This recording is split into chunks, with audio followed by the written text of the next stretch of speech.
Doing good. Oops, sorry, the recording wasn't starting. So we got Thunder back on. We're doing good. Sharon's with us this time. So she can hear you, but you can't hear her. So if she has a question, I'll ask it for her, okay? She's dancing right now. She does that.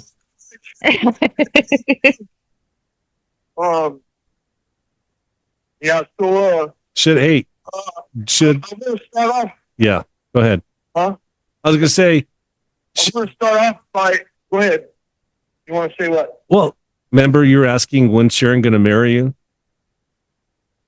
Oh yeah. Oh yeah. It's on. It's on.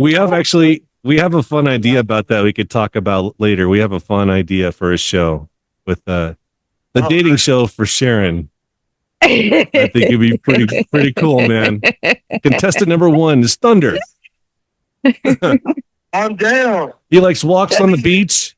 Might as well just kick everyone else out because I'm gonna win. I'm a winner. Yeah, he's a winner. He's a driver. He's a winner. All right, winner, chicken dinner. Yeah. Yeah.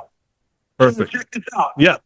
I want to explain a little bit about who I am and my past, my history, and where I'm at now, and then any questions, and we'll do like the interview thing if that's cool. Yeah, we do have some questions for you, of course. So, yes. Yeah. Who is Thunder? The man behind the mask. Tell us who he is. So my name is Kenneth Nowlin, Nowlin. My CDC number, that's my prison number, is T as in Thomas, 60415. I've been to about 15 institutions in the last 30 years. I'm 45 years old. I got locked up when I was 15. I got out on my 21st birthday for 2 months, and then got locked up, and I've been down ever since. Now, originally, I got locked up for armed robberies, and I was trying to go back to prison because I was institutionalized after 5.5 years in isolation in YA.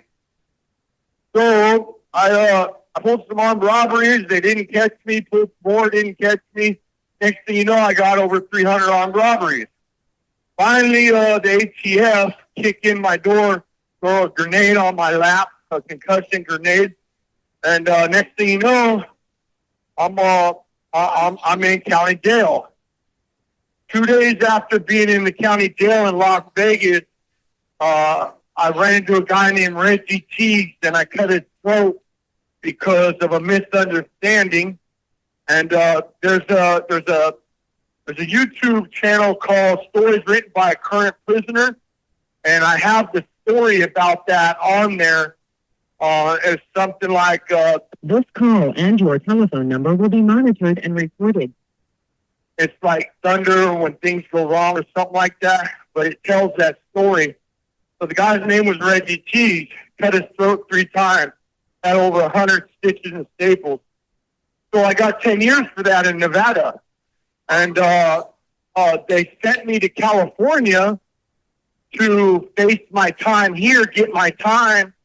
So I got 26 years for 9 armed robberies. Now, what it was is they knew I had 300, but they can only pin 86 on me. They said if I close the books on 86 of them, then they'll just give me 9 for 26 years. So I did that. So as soon as I got my time, I went back to Nevada to finish doing my time for the original robbery out there and then cutting that guy's throat. Well, my fucking first week there, I come out onto the tier, and lo and behold, there's the guy that I cut his throat. And I had to get him again before he recognized me. So I jumped up on him, wrapped my legs around his waist, put my head in his armpit, started carving on his face. So he sued. And the lawsuit is called Reggie Teagues versus the state of Nevada and Kenneth Nowlin. And he sued because they were supposed to separate us after the first incident, and they didn't. Wow. So all kinds of stuff was happening in there. I was a skinhead, and I was starting racial wars in there, trying to take over different territories. And in the middle of the night, they came and told, I was in Ely, Nevada, Supermax. Everywhere you go, you're in like shackles, chains, masks. fucking 4 cops on you. So when I was there, they did an emergency parole middle of the night on like a Saturday, I think it was. And they said I brought too much racial tension and violence to their otherwise peaceful prison system. So they paroled me to California like 15 years early. Now, as soon as I got to California, my first 3 months here, I cut a cop's throat in Calipatria in 2006, building B4, yard B, building 4. His name was Malcolm, and he had it coming, but I got the fucking shit beat out of me so bad for days and days, and ever since then, I've never put hands on a cop again. Who beat you up? Because of how bad I got beat. I have nightmares still. Was that the guards? 15 years for that. Huh? Who was beating on you for those days? Guards. Yeah. The guards. I was in shackles, cuffs, masks. They pepper spray me. I'm on the floor. They come in all shift, all the cops from all the buildings, and they stomp me out, beat the fuck out of me. Broke both ribs on my sides. I couldn't sleep on my sides for like a year. It was pretty bad, right? That's really bad, dude. Don't put hands on no cops. I guess not. For that, I got 14 years for that, and that was they sent me to Tehachapi SHU. SHU is secure housing unit. It's isolation. So they sent me there, and 2 years later, I picked up an in-house murder. Me and my co-defendant allegedly killed a guy on the yard, and I got the death penalty for it. So I purposely got the death penalty. They wanted to give me LWOP, but I forced them to give me the death penalty because I wanted out of the SHU, out of isolation.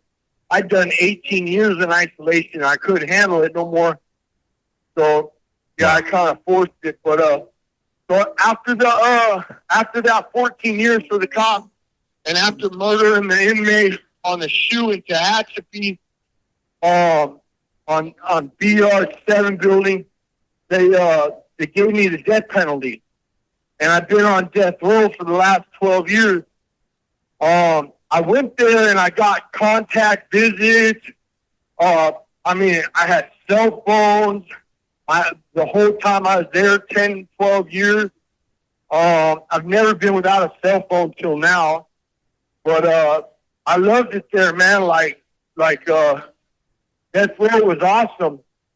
Now, they sent us all to all these other prisons, but we're still condemned, but we're not on death row. We're condemned. Like, they could kill us if we get a different governor. But, yeah, anyway, so I got action at getting out, actually, like within the next 5 to 10 years. Real good action. I get in time served because I've been down forever. But here's the thing. I used to be a skinhead. I used to run war, White Aryan Resistance. I took it over from Tom Metzger. But at some point, I realized I'm really not racist, man. Like, I'm pro. I'm white pride, but I'm not like white supremacist. But I was doing it the whole time because that's what you do in prison. Right. And I love the violence. I love the power that I had. And when you whack cops and when you kill people, and I had the keys everywhere I went, that means you're the shot caller everywhere you go. And the Aryan Brotherhood gives you those keys and says, okay, wherever you go, you're in charge. So I liked having that power because then I could implement rules that was non-predatory against our own people. But when I got all the way to the top and they wanted to bring me in, I was prospecting for the brand, for the Aryan Brotherhood. I didn't like what I seen, man. They were some scandalous motherfuckers. So I basically says, hey, man, I'm out of here, guys. I don't like your guys' get down. And then they wanted me to kill Charles Manson, which was my best friend at the time. And I was like, I'm not going to kill this dude, man. Like, I love him. He's my brother, man. And then I told him, if any of you guys come after him, I will come after you. And I'm famous for my handcuff keys and weapons. I got a poster that was in Corcoran's shoe on all the walls. It says, I hide handcuff keys in my nasal cavity, and I've been known to come out of my cuffs and attack people and cops and stuff. So, like, I told the brand, if you guys ever attempt to come after him, I will come after one of yours. And we had an agreement that they left him alone because it was bunk. They thought that there was a Folgers contract on his life, and there wasn't. That was all bullshit. But, yeah, that book, I think I told you before, but that book, The Manson Files, 2nd edition by Nicholas Schreck, the black cover, page 34, talks about how I protected him, and page 36 talks about the two-way radio I made out of a pocket talker. And then, like, that's how we got close. And after we got close, I ended up taking over Outlaw for him, which is air, trees, water, and animals. And, you know, I have no family. I have no, my dad is the only one that I got in my corner. He's real old. He's getting ready to die. We've had our run-ins. My mom and sister disowned me. My grandma died. My wife, she cheated on me, so we called it quits. And my girlfriend, the one I was going to marry, she died. Fentanyl overdose, and that just ruined me. So for the last... This call and your telephone number will be monitored and recorded. So for the last 4 years, I've been antisocial. But I'm starting to feel this need to socialize now, man. Like, I need people. And honestly, I need female interaction because I'm around a bunch of dudes all fucking day, man. And, like, I'm tired of their egos and their fucking these assholes just thinking they're the shit when they're not, man. Like, and I'm at the top of the food chain, so I've never had anything to worry about in here. But I don't want to get lost in prison, bro. Right. I want to get lost in the real world out there.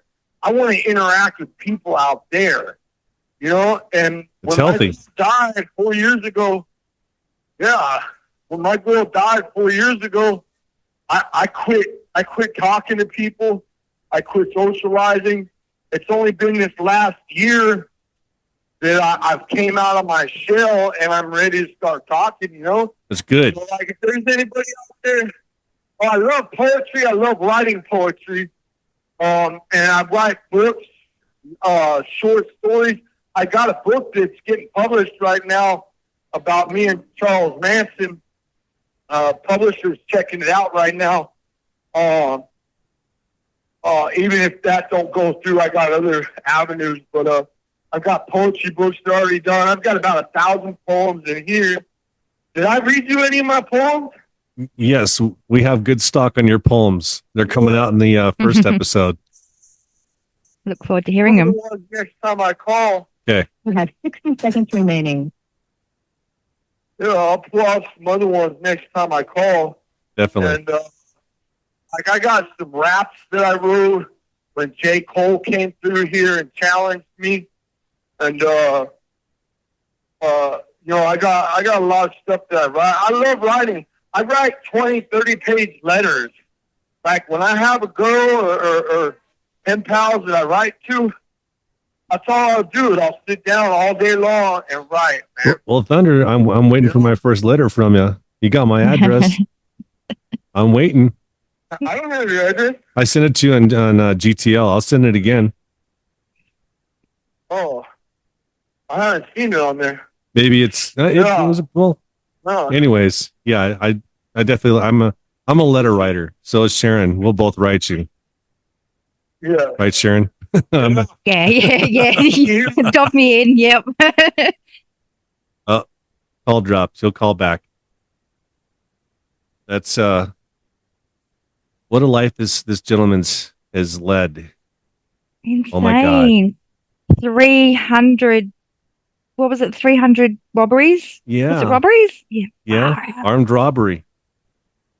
That's insane. It seems like that's, you know, I mean, if that's it was in hardcore. part of the Aryan Brotherhood, I can sort of, yeah. That came later. Oh, I think his criminal career happened more in prison, from what I'm gathering. Global Telling. Ah. You have a prepaid call from Kenneth Nowlin. an incarcerated individual at the California Healthcare Facility, Stockton, California. This call and your telephone number will be monitored and recorded. You have a prepaid call. You will not be charged for this call. To accept this call, say or dial 5 now. Thank you for using Where's your beef? Link. Hey, I got part of No a beef. song I want to sing that I wrote, and then I want to have some questions. Yes, please. So Okay. it's like this. Sharon's ready. You're gonna yeah. hold on. Wait. You're I'm gonna gonna woo her. woo her. So put some emotion into it from the heart. She's all ears. All right. The floor is yours. Go for it. This ain't a female kind of. This ain't a female kind of. So I'm gonna have to write a female. She doesn't have to song. know that. All right, so check this out. It goes like this. It says, living on the edge is where I fell off. Before I hit the bottom, I felt myself back on top. So I say to you, suckers from another mother, this motherfucker could never be your brother, because I defy gravity. Nothing in life was ever handed to me. I never traveled the world. I never crossed the sea. That's okay, because I brought it to me, and then I brought it to its motherfucking knee. So that's going to be the chorus to my song, right? Yeah, that's I good. did a painting where I have a big cliff and I'm falling off. And then before I hit the bottom, you see me flying back to the top of the cliff. That's cool. I sold it on Etsy. The artist San Quentin on Etsy used to be up, and I used to sell poems and artwork and stuff on there. But they took all that shit down. So Yeah. yeah. Where can you go? Let's have the question. Okay. Yeah. eBay kicks you out, then so Etsy kicks you to the curb. But we got questions, and if you don't want to answer them for whatever reason, it's understandable. But you did mention the conspiracy about the Folger family. Of course, Abigail Folger was one of the unalived from the Sharon Tate night. What can you tell us more about that conspiracy? Oh yeah. So here's the thing, right? When you're at the top of the food chain in here, like I am, I'm not pumping my chest out. I'm not like trying to be all that or nothing, right? But like I know. I put in enough work that people put me at the top of the food chain. Got it. I don't want to be there because it's not a good spot to be, but Right. it's not as bad as the bottom. I'd rather be in the middle. But anyway, so behind the scenes, I know because I know a lot of the older brands, and they're the ones that allegedly put the hit out on them. And I asked them directly, hey, what's up with this? And they had said there is no hit on them for no Folgers hit. People were saying that there was a hit on them from Folgers and stuff. So that's why a lot of people were trying to hit them, but they were saying it was coming from the brand. But when I asked the brand said that's not true. So there was a lot of misnomers and a lot of unknowns there. You know what I mean? But I know this much: there is no contract on his life from Folger. Because they were hoping for monetary compensation for it. Exactly. Where would it come from? I've seen his 128G. I've seen his 128G, which is the history of your write-ups and all that. Like, that's the paperwork I'm having sent to you. It's my 128Gs and all that. But I've seen his, and he had over 120 one-on-one fights. He had like 130 grooming violation write-ups too. Ooh. But So all these fights are people who were trying to take him out of the game and like kill him or demolish him or fucking whatever and getting good with the brand or getting good with fucking collecting that contract. But everybody who's at the top on the other side, on the brand side, they know that there is no hit. But they originally the reason that there was so much confusion was originally they thought there was, and that's why they sent so many people after him. But then it came out that there wasn't, and there was no problems with them. But they wanted to hit him originally at the end just because that he was like famous. You know what I mean? Yeah. And like they thought if they could take him out, that they could collect something on him. Not the contract, but like maybe collect on him. You know what I mean? Somehow, someone, yeah. Did Charlie, did he know about this, Charles Manson, and how did he feel about it, if he did know? Who? Did Charlie know about the hit on him? Yeah, we talked about it. What were his thoughts? He's going to have me go ask him. Okay, so he's going to have me go ask him. You wanted to squash the idea, right? Well, I wrote a book about me and Charlie and our conversations and stuff. Okay. That should be coming out real soon. But it's got a lot of this stuff in there. Gotcha. In detail. Yeah, so it's probably better just to no worries. Read that because no spoiler alerts. Yeah, you don't want to spoiler alerts, as Karen said. Karen. I'm not a Karen. He was not scared at all. He wanted to go to the main line, and he was administrative protective custody, meaning administration put him on protective custody. He did not want it. So he tried. He had me write 602s trying to get him off and put on the main line. And I told him, I said, Charlie, you'll die out there. Someone's going to try to kill you just for the fame. And he's all, I'd rather die out there than die in here where people think I'm protective custody. This is why I love Charlie and why I protected him and helped him in his old age, because he was a warrior.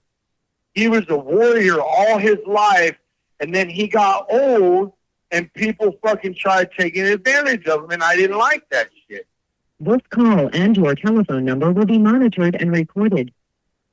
I want to take back the word protected him. I want to stay looked out for him, because Charlie didn't really need no one to protect him. Even when he's 80 years old, that old man's got more heart than most people at 40. For sure. Know? So, yeah. But he told Shrek in that book on page 34 and 36 that I protected him. Those are his words. I wish he hadn't used those words, because it made it seem like he was weak, and he's not. That dude there had a lot of heart, more heart than anyone I ever knew, and that's why I fucking did what I did for him. Understood. Got it. Well, what can you tell us about, if anything, Star Burton, who is Charles Manson's fiance? Yeah, Afton. So Afton Burton, she's on my visiting list. She came to visit me every weekend for about a year. Here's the thing, right? A lot of people don't like her because they think that she abandoned Charlie in the end. But that's not how it went. Charlie pushed her into the arms of Vincent Gallo and gave his okay and wanted her to have her own life with him because he approved of him, and they had an agreement. And a lot of people think that she abandoned him, and she didn't. She loved him.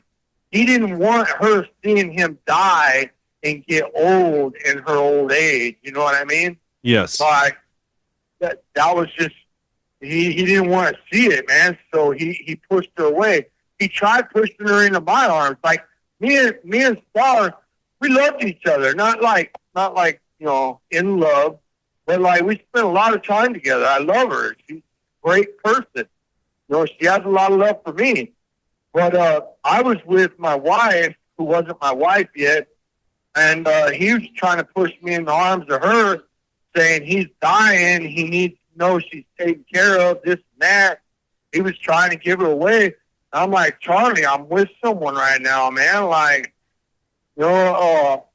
just stick with it, man. You're gonna be all right. You'll never die.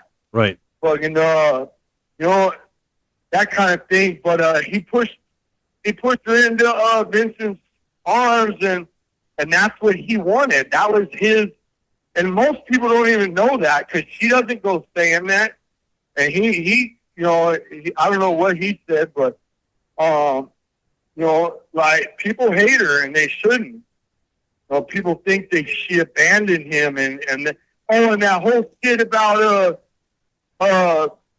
he was gonna get his body and put it in a museum. So Charlie called off the wedding. That was bullshit. Charlie was bugging me to get fucking marriage packets so that they could get married. I kept trying, but my counselor wouldn't give them to me because I was already married, and they thought it was for me. So he wanted to marry her, and like towards the end, so there was an issue with the divorce. Like, so when you're This call and your telephone number will be monitored and recorded. you have to have either death certificate or divorce papers, right, in order to get married again. Right. And he had been married before, so there was a delay trying to get all that stuff, worked out and stuff. And it was a big misunderstanding. But Charlie, he loved her, man. Like he knew that she would never put his body in a museum or anything like that. But I asked Charlie how he felt about that, and he said, like he said, Thunder, I'll live forever. So he kind of liked the idea of having his body in the museum because that was another way of him living forever. Yeah. But she wouldn't do that. Like, she's not like that. Really not. She was loyal like a dog, man. Doesn't matter what he said or do. She trusted in him 100%. She had her own brain. She had her own will. Like, it wasn't like she would do things she didn't want to do, but she just trusted in him and loved him and believed in him. So that, if he's saying, hey, look, I'm dying. I don't want you to see me die. This is a great guy right here, man. Get to know him. Fucking, I'm handing you off to him. Yeah. She seemed how that went. Pretty dedicated to him. I've seen a few interviews with the news back in the day that she just said that she didn't know about really who he was, about his crimes prior to meeting to him. So she went into it kind of blindly. Just, I guess that shows the bond that they had. I mean, one of my favorite photos, and I don't know how people would take this. She has her head shaved, and she does have the X in her forehead, kind of mimicking back the Manson girls back in the '69. So I'm sure that caused some controversy doing that. Yeah. When's the last time you heard from her? Grey Wolf. Yeah. Here's the thing, my wife, right? So me and Star, even after I moved to San Quentin, we still write and everything. Her and Vincent Gallo were on my visiting list. They were planning to come visit me. And then her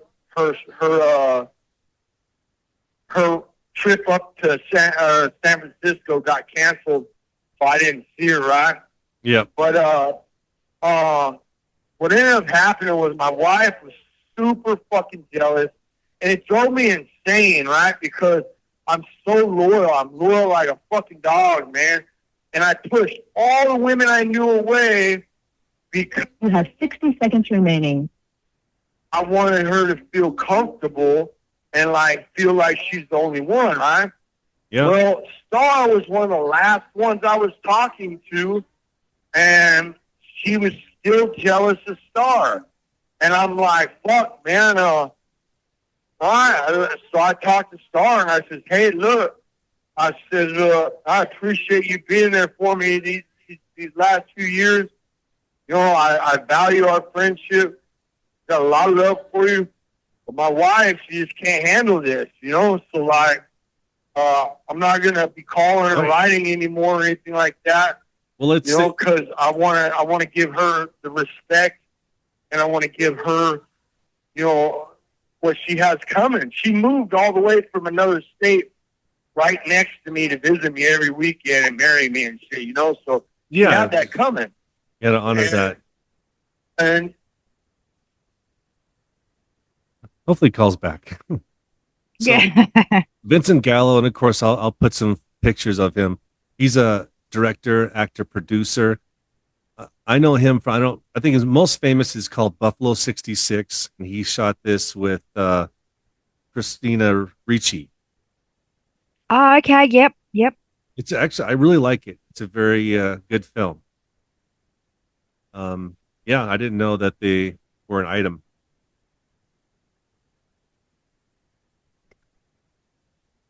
Sorry, I'm pulling faces here. I can think I hear a cat, a feral cat.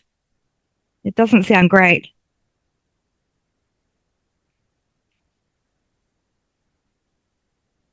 Oop, I don't think that was him. There was no one there. Ghost call. Ah, yeah, okay.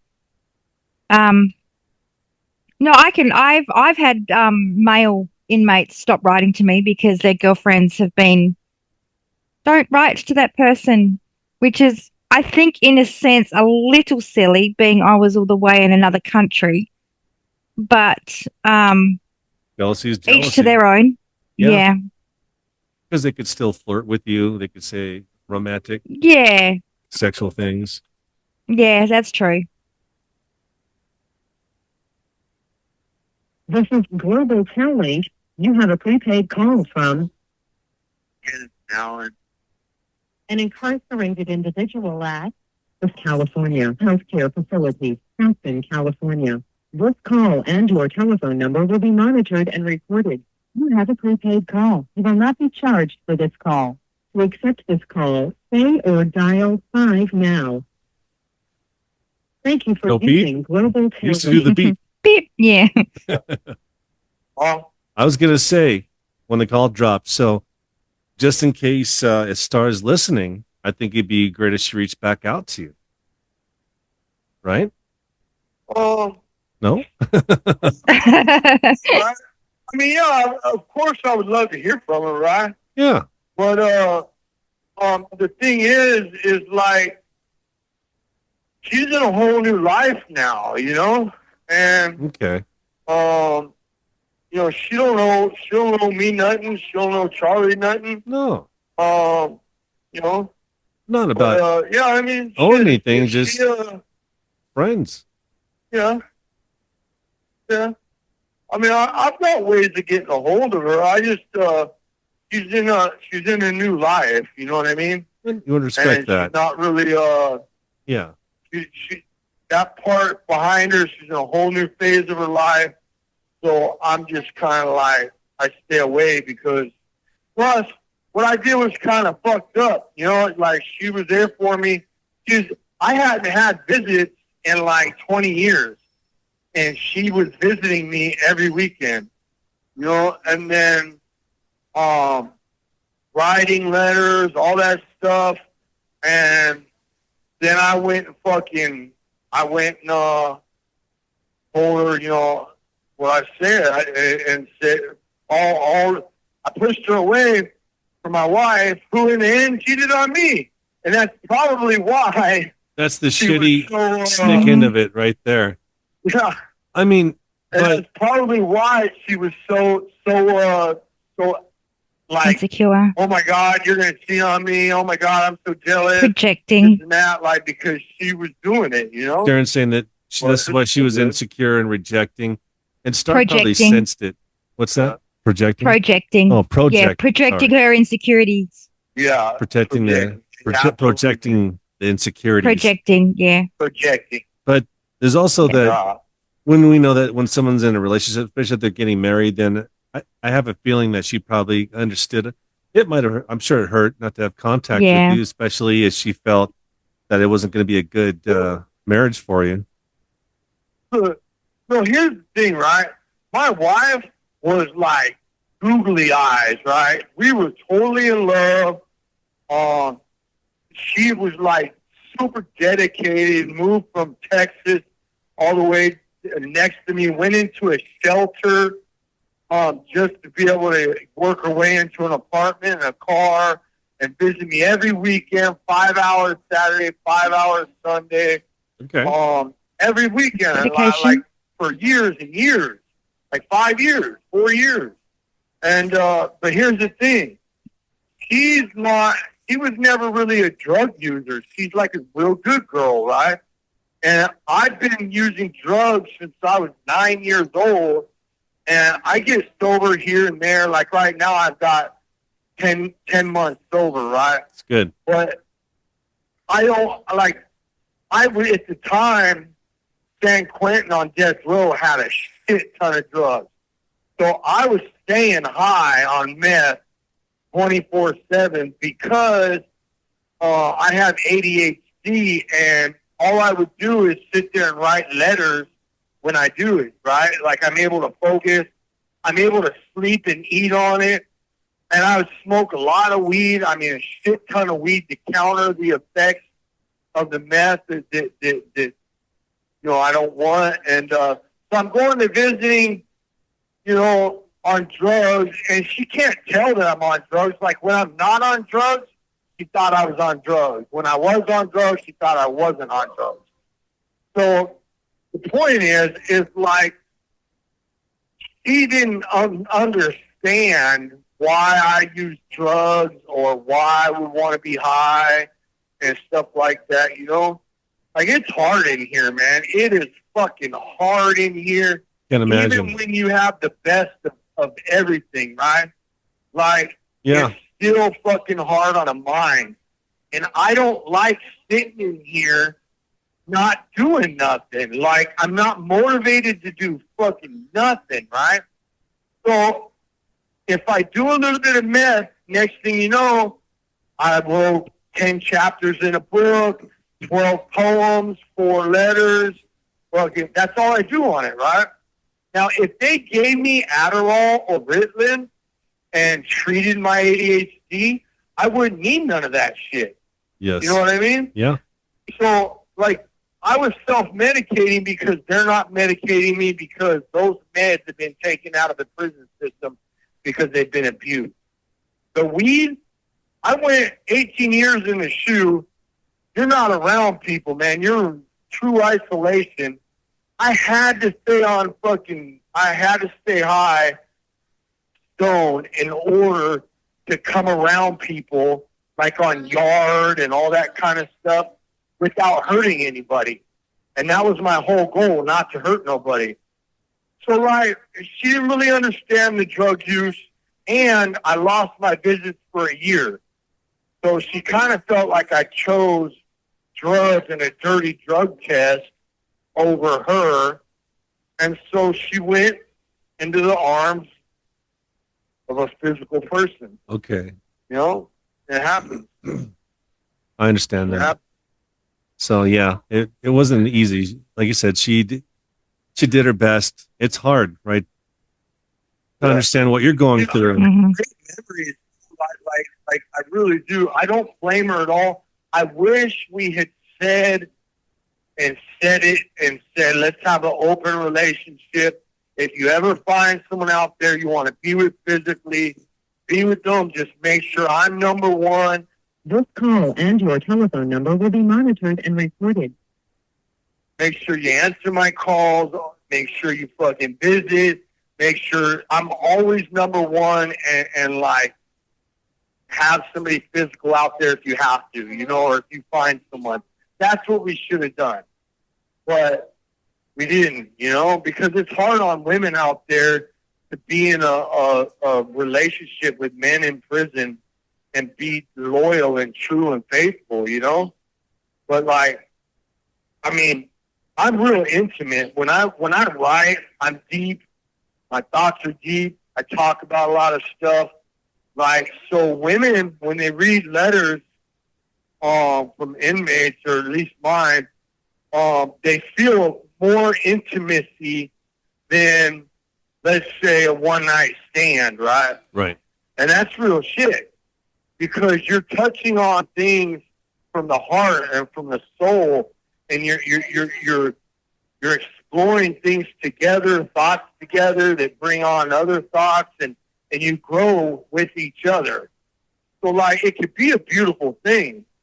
But after 10 years or more, like, I don't know, I haven't seen many 10 plus year relationships last in here. But while you have them, and I'll tell anyone who's locked up and they just got their girl, they've had her for a year or two, enjoy it while you have it. Cherish every moment. Put every moment in your memory, because you're going to want those memories later on when you don't have them. That's great advice for any marriage. Even on the outside, marriage is hard. But in your case, we can't compare, because it's even worse, because you can't really have that physicality to it. But you still have a strong intimacy bond built, right? You can still have the endorphin from your letters. Well, You could touch their heart, and that's something that they, even having physical needs, the heart, I think, can override that more than that, those urges, because those, you could take care of yourself more, but you can't always take care of your own heart, right? Hey, don't get me wrong, San Quentin death row visiting, even visiting right here, is in like a little room, and it's just you and your visitor, and it's plexiglass things. So my wife would always look up and see someone, you know, getting head, or see someone, you know, going to town with each other, or whatever, right? Like, stuff happened out there, and the cop walks by like every 45 minutes to an hour, saying, anybody need to use the bathroom? Business here for the PIP program where I'm at is in a room, and it has a door with a little window, and it's contact, and there's a camera, but you look out there, and where the camera is at, nobody's at. They're all sitting outside in a circle, doing whatever. I'm like, man, this is even. I thought San Quentin was awesome, but that's even better. So there is intimacy. I mean, you can do a lot of stuff in here. It's just you know, like, a woman needs. This call and your telephone number will be monitored and recorded. Woman needs to be in the arms of a man at night. Yeah. And there's no getting around that, right? But for 2 or 5 or 10 years, you can bring a different level of intimacy to them that will sustain them. And so your thoughts, the thoughts of you and your letters and the moments together and all that will help them every night. It'll be like you are in their arms. So, yeah. That helps. Well, I think that's good for. Yeah. I think we should drop your poetic mic right there. We could say this for another interview. Yeah. I've enjoyed getting to know you, Thunder. You know, I met you haphazardly through Stoner Van Houten, just hearing your interview through him. I say, hey, I'm going to write this dude. I'm going to reach out to him. And here we are, right? We talk almost daily, and I enjoy our conversations, and you're sharing your life with me. I appreciate that. Sharon, do you have any questions for Thunder? I appreciate your time. How did you get his name Thunder? Sharon asks, how did you get your name Thunder? So when I was a kid, my aunt was a truck driver, and I used to ride in the truck with her, and I would get on the CB radio, and I would make all kinds of noises, like like thunder noises and rumbling and all that stuff. Or I would chitter chatter on that thing and not let anyone else talk. And the truckers ended up naming me Thunder. And every time I went back to see her or go on that go riding with her, like they remembered me. They remembered who I was. It was kind of cool. So I ended up going by Thunder most of my life. Even YA, before YA, NYA, prison, everything. The childhood nickname. Cool. She likes Now, it. see, I'm She an likes your nickname. Odinist. Like, I believe in Norse mythology Yep. and stuff like that. So the name Thunder fits perfect with my my beliefs. Yeah. My beliefs are actually kind of mixed. Like, if you mix Native American, Buddhism, and Odinist all together, that would kind of be like what I believe in, you know? It's a good spirituality. I like it too, especially the Native American portion in Buddhism and Odin. Yeah, I think a lot of us we like that. I mean, I like Odin because it's a warrior's religion, you know, like to die in the heat of battle, Go to Valhalla. glorious battle, Valhalla, weapon in your hand, Yep. like, yeah, exactly, you know. But I don't know, man. I don't knock any religion, and I just build my own. Like, I take little bits and pieces from all different religions, and I build my own because, really, see, sin to me is going against what you believe to be true. Not a law, not a rule, not nothing like that, but going against what you believe to be true. That is sin. Let me ask you this. I like this one. All right. You know why law and rule does not equal right? Because it's only right if you agree upon it. Laws and rules does not equal right, because if it did, then they wouldn't constantly be changing. We'll end there. All right. All right, brother. True.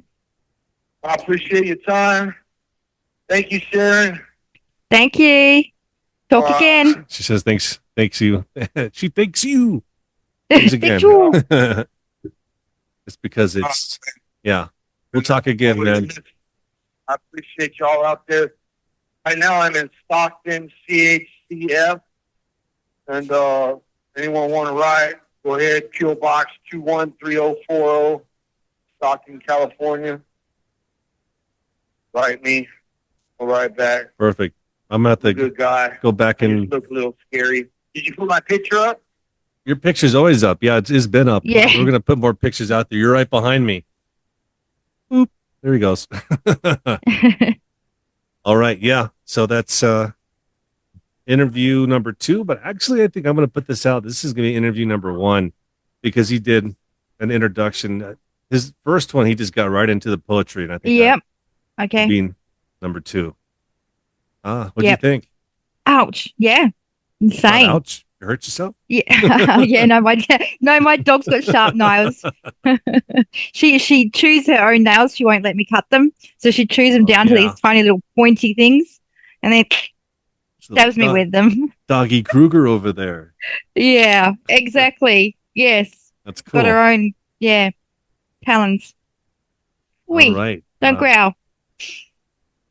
Do we have anything we should mention? Any announcements or anything? Or No. I mean, just middle the cross? usual. Subscribe, like Like and we've got subscribe. some more I'm even putting it now. awesome interviews coming up. Oh yeah. You want to? No, we can't. No, we can't. We can't say anything yet. No. Yes. No. But yes, we hope to. We do have some very fun and interesting guests coming up. Yeah, you want to definitely stay tuned. Go to our Facebook page. It's on there. It's linked in here in the description, along with I'll put Sharon's book there, put my Etsy page, Facebook page, all the good stuff. Please go in there and check it out. Yeah, and Thunder's address. Pop that up there too.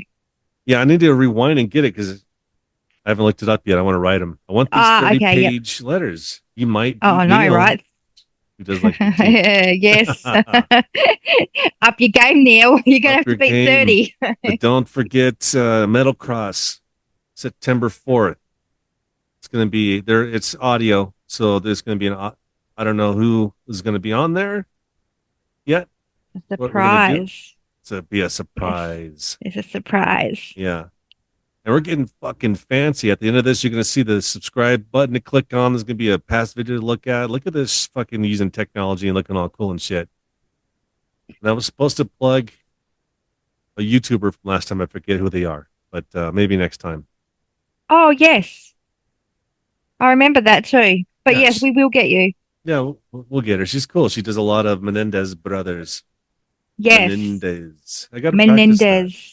Yes, it's like a Yes. breath mint, like Mentos Menendez keeps your Whoops. your breath fresh in Yes. prison. And on that note, Your breath's fresh. Yes. because it's 9 Oops. o'clock here for me, so Ah! I've been up since And now 4. I'm putting everything on. That's terrible. That's terrible. Oh man, I'm sorry for that, people. But that was one of our previous episodes. nice. Flashing on our YouTube. Ah, There you go. No, all right. I can hear it. Bye, everybody. Bye.